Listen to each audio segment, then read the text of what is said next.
Voilà, donc si j'enclenche l'icône en bas à droite, je vois ce que ça va donner. Et c'est pas si mal que ça, avec un titre en plus, des indications de l'éditeur en dessous. Ce sont des genres de couvertures qu'on rencontre. Quoi qu'il en soit, quelque chose qui pourrait être bien, c'est de créer déjà, oui, de l'espace entre les images.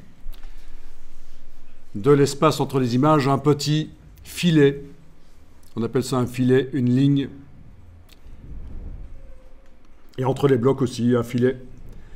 Entre les blocs texte. Donc on ne va pas utiliser la palette alignement et sa fonction de répartition pour écarter les blocs les uns par rapport aux autres. On va tricher.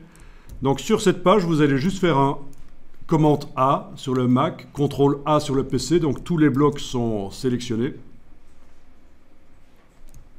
Ça correspond à édition, tout sélectionné. Hein, le commande A, CTRL A.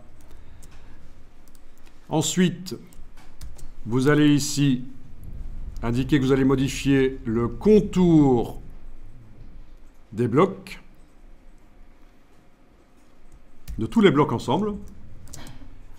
Et dans la palette nuancier, vous allez indiquer que vous mettez la couleur papier. Voilà. Et là, déjà, si vous cliquez à côté, en ayant la case aperçu cochée, donc vous voyez très bien ce que ça va donner, ça peut être sympa. Enregistrer le document pour les archives. Donc vous comprenez, ça donne l'impression qu'il y a de l'espace entre les blocs, mais en réalité, c'est juste un contour blanc de la couleur du papier. Donc pour ceux qui ont loupé, je le refais. Commande A sur le Mac, CTRL A sur le PC, ça sélectionne tous les blocs de la page. Dans la palette des outils, le contour est en avant-plan, le contour qui concerne les blocs. Et j'ai été choisir du blanc, enfin la couleur papier. Quand on est dans un document pour l'impression, le blanc c'est la couleur papier. Voilà.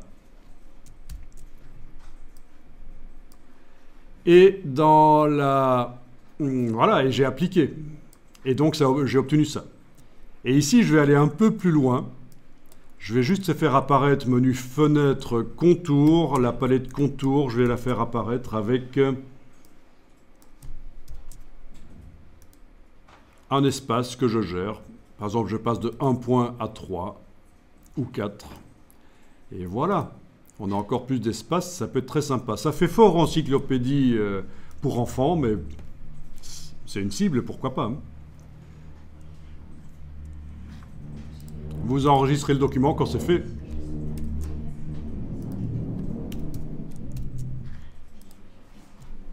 Bon, ah oui, ma police de caractère s'affiche parfois mal. Et en zoomant dessus, ça va. Ok. C'est pas parfait comme couverture du tout, hein. On avance, on voit quelques caractéristiques techniques. Après, si vous y passez plus de temps, vous pourrez faire des choses beaucoup plus intéressantes.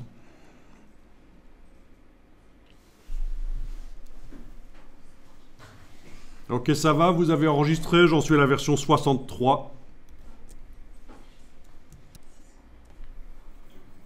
Alors, quelque chose qu'on ne va pas faire là tout de suite, et je vous dis ce que je ferai si on avait un peu plus de temps. Le blanc du papier, je ferai en sorte qu'il soit plutôt grisé, je le salirai avec un peu d'encre. Donc, on aurait un blanc un peu sale, sauf à l'endroit des photos. Et ça servirait à quoi, à votre avis? Pourquoi est-ce que je pourrais mettre un fond gris pour que le papier, au lieu d'apparaître blanc, il apparaisse légèrement gris? Et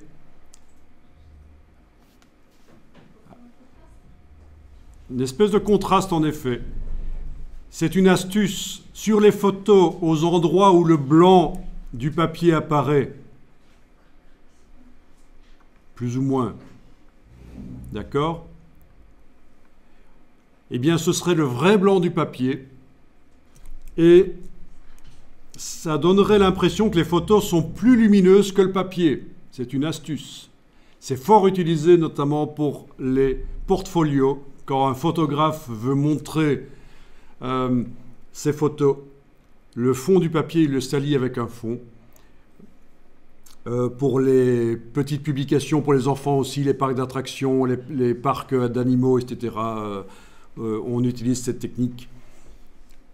Et ça peut être utilisé pour des magazines aussi, c'est une astuce. Voilà ce que je ferai. Et bien sûr, à ce moment-là, le contour blanc qui espace de manière artificielle, c'est une tricherie, qui espace les images, il faudrait que je lui donne la même couleur que le fond du papier sali.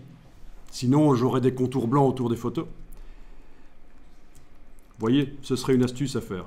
Autre chose qui peut être faite, c'est de prendre cette page, l'exporter en PDF et la réimporter en la tournant.